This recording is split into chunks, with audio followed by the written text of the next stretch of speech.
you go, Lucy.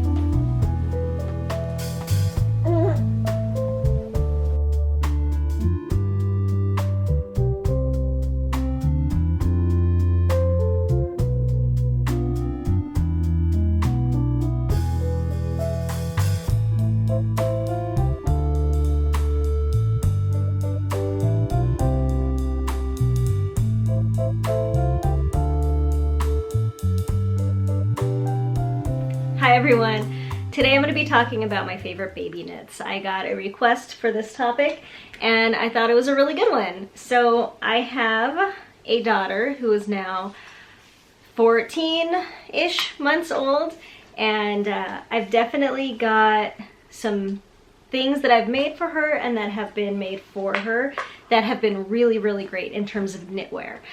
So I thought I would share my very favorite patterns that she wears all the time. So she has a really basic wardrobe. She doesn't have too much stuff that's very, pretty much everything she has is completely practical.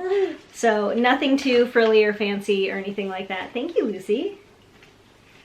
And that's kind of reflected in my favorite knitwear wardrobe pieces that she has. It's all really basic and really simple, and it works really, really well for us. So to start out, I will talk about socks. So if you follow the podcast, you may know that my very favorite knitting pattern for baby socks is the Rose City Rollers Littles by Mara Catherine Briner. And this is what that pattern looks like. And so pretty much it's a plain stockinette sock with a heel flap and gusset and a really short rolled cuff. It's a top-down sock. It's really simple. Here's another one. And I really find that, there you go, Lucy. I find that it fits the best. She's had a couple of other different pairs of socks that I've made for her. Some that are like, have taller cuffs that are ribbed all over. Some that have a short row heel. And I really find, and some tube socks too. She's had tube socks. So I find that the shorty sock with a heel flap and gusset stays on her foot the best. There's no longer cuff to like scrunch down when you don't want it to, because it's a heel flap and it's so structured. It stays on her foot really, really well. I love these socks. She wore them when she was a newborn too. I made some newborn sizes. And another nice thing about this pattern is they can be pretty much, I guess the word is graded to work for different weights of yarn as well. It's a really simple formula. If you are familiar with kind of coming up with your own vanilla sock pattern to fit your foot, I mean, you can kind of do anything with it.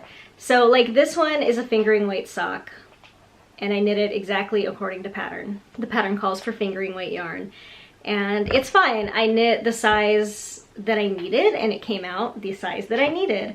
But these ones, I had some DK weight yarn that I wanted to use, and so I just looked up another free DK weight vanilla sock pattern, figured out what my stitch counts were gonna be, and then just did it from there. So I love these socks. I think they work the best for my baby, and I highly recommend them. Rose City Rollers Littles by Mara Catherine Briner. The next accessory that I'll talk about are baby hats. So I've had a couple of different types of baby hats. I find that the types that are bonnet style fit the best, stay on the best. I like them the best. She's had a couple hats that I've made her that are beanie style, so that are just, you know, stockinette beanies with a ribbed cuff. And they are great, but if she feels like it, she just yanks it off, and half the time she yanks it off.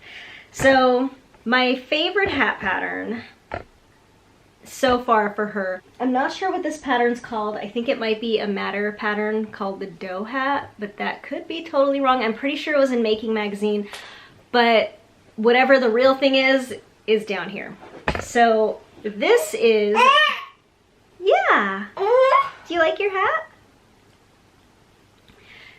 This is my favorite hand knit hat that Lucy has. And this was knit for her by a very good friend of the podcast and sent to her. And it's really, really nice. So it's pretty much one of these split back beanies. It's a bonnet style, so because it has the split back, that's where her neck goes. So it sits on her like this rather than like a traditional beanie would like this. And I feel like with the ties especially, it stays on really well. It keeps her ears warm because I find that with a beanie style hat, her ears often don't stay covered because just the nature of the style of hat, it kind of, I don't know, it'll either ride up over her ears or something like that, or it just kind of won't stay on her ears. But with a hat like this, since her neck is way back here, and this is coming like way up out here, her ears are way back here. And since it's tied on especially, her ears always stay covered. And it's just super cute. This one in particular has ears, so it's adorable. And this so far has been my favorite hat pattern. I have a couple of other hats for her that are bonnet style with the ties and everything. But this particular style, where it's mostly a beanie construction with the split back,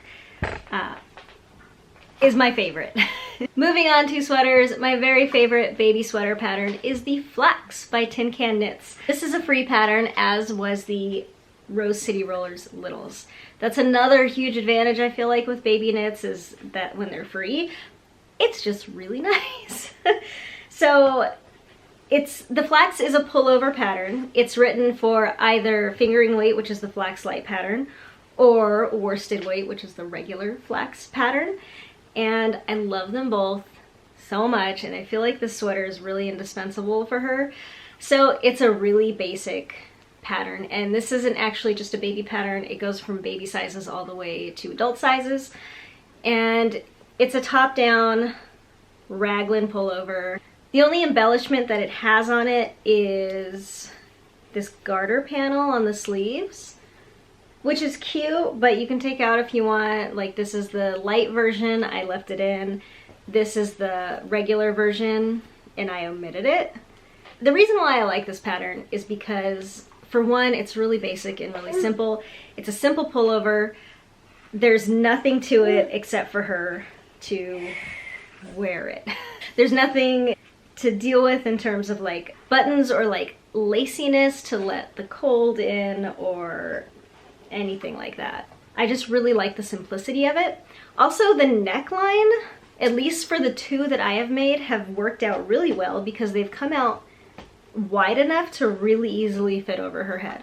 These sweaters are the two sweaters that I have of hers where I can really easily take it off. I take one arm out, slip the whole thing over her head, and pull the other arm out.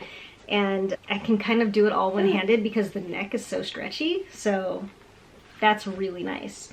This is another pattern that is really easily adapted to other weights of yarn. So there's the two patterns, one for fingering, one for worsted. So if you have yarn that's a slightly different weight than either of those, it's really easy to adapt the pattern to what you have, and you have kind of two starting points to use. So for this one I used fingering weight sock yarn. For this one I used hand spun, so this was a little thicker than worsted. It was probably more like an Aran or a bulky, and it worked out really well.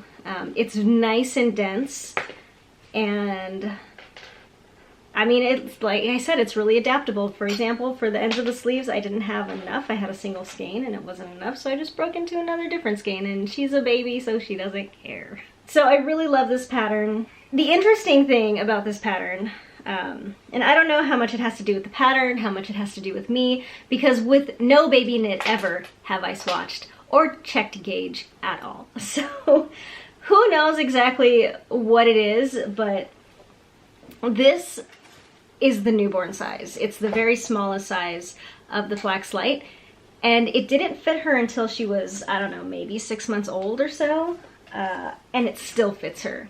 And she's over a year old, so she is a really small baby though too. But I just thought that was interesting because the newborn size is a little bigger than maybe I would have thought, but it's great. I love these sweaters so much. They're really easy, they're really quick, I think they're kind of perfect for baby sweaters. The last things that I will be talking about are washcloths. So cotton hand knit washcloths, I feel like have been indispensable with having a baby. Here you go.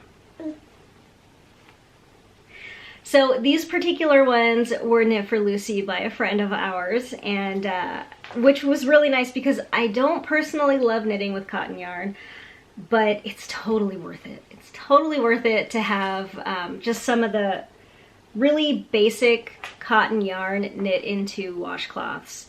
I use them for her baths. It's what she gets, you know, I use it as a washcloth in her bath. And I also use it after she's done eating. I'll wash her hands and dry her hands with one of these, and then wet it and wipe her face and everything. And they are the best washcloths for babies, the best. And I actually first learned that from a coworker of mine. She had a baby a long time ago, and I made her one of these. And she told me that it was her favorite washcloth for her baby. And so I always kind of remembered that, and then when I had one, I was like, well, she should have some of these. So I've knit Lucy a couple, and her very good friend has sent her a bunch too, so that's been really awesome.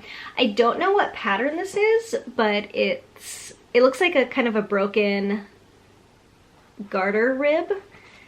And the ones that I've knit her have been a Knit Picks pattern. So Knit Picks did something, it's like 52 weeks of dishcloths where they came out with like 52 free dishcloth patterns. And that's a really, really great series for free dishcloth patterns.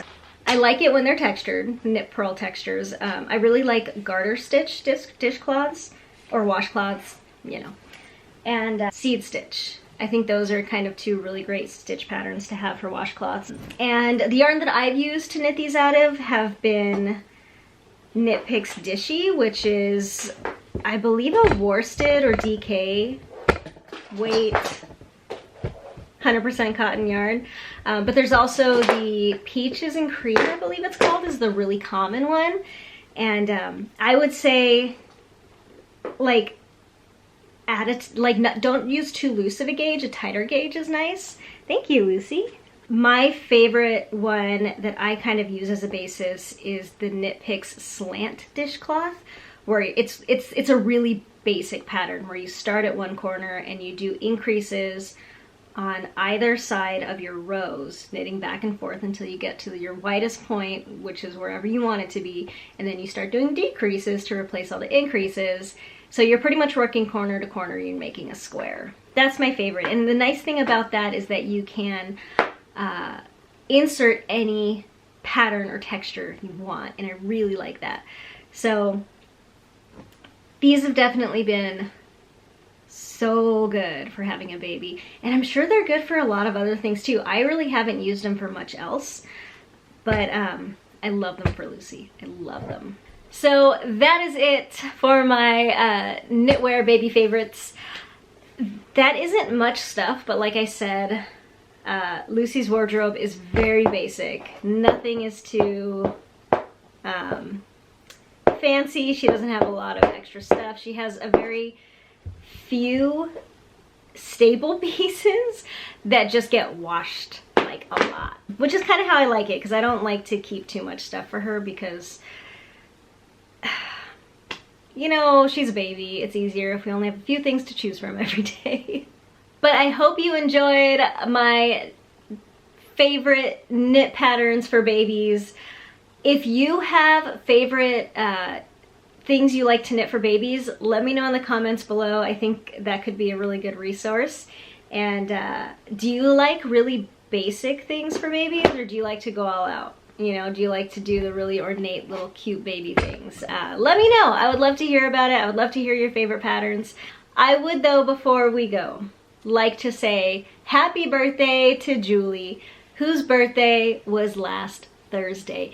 If you missed my announcement last Friday during my last Edgar Allan Poe reading, I've decided to give birthday shout outs this month. So if your birthday is in October, even if it's already happened and you haven't let me know yet, let me know when your birthday is, and I would love to say happy birthday to you on your birthday, or retroactively if your birthday has already happened. So happy birthday, Julie. Happy belated birthday. I hope you had a fantastic day last Thursday, and I will see everybody tomorrow. Bye.